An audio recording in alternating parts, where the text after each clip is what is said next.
Assalamualaikum warahmatullahi wabarakatuh. Saya Fadiatul Salma dari Prodi Psikologi dengan NIM 1101012521.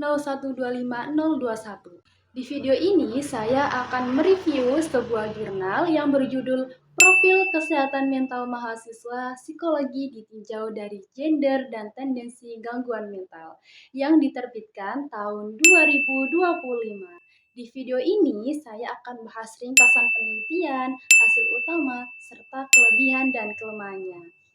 Penelitian ini berangkat dari meningkatnya isu kesehatan mental pada mahasiswa, khususnya mahasiswa psikologi yang sering terpapar materi terkait gangguan mental.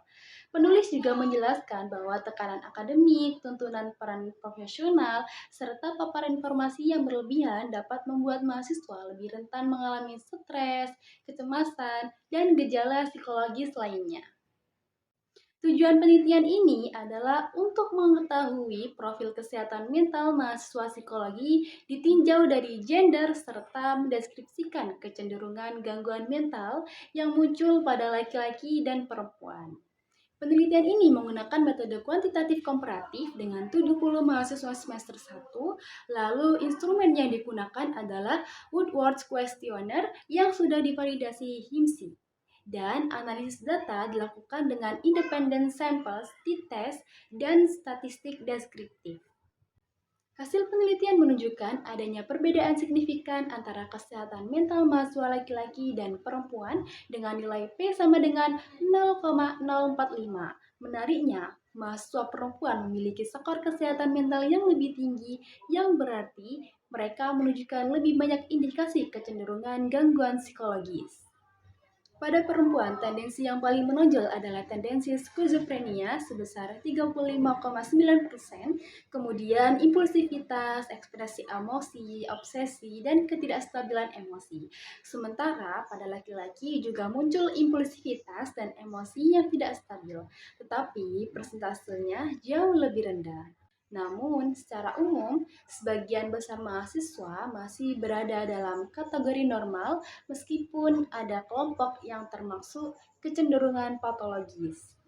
Penelitian ini memiliki beberapa kelebihan. Yang pertama, topiknya sangat relevan, terutama dengan meningkatnya isu kesehatan mental pada mahasiswa masa kini. Lalu yang kedua, penggunaan instrumen Woodward Questionnaire yang sudah divalidasi HIMSI membuat data lebih terpercaya. Yang ketiga, jurnal ini memberikan gambaran yang cukup detail mengenai tendensi gangguan mental spesifik pada masing-masing gender, sehingga bermanfaat sebagai data awal untuk intervensi kampus. Lalu yang terakhir, analisis statistik seperti uji Leven dan t-test dipaparkan dengan baik sehingga pembaca bisa mengikuti prosesnya dengan jelas. Meski demikian, penelitian ini juga memiliki keterbatasan.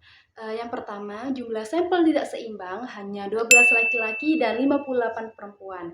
Ketidakproporsionalan ini membuat hasil perbandingan bisa kurang stabil.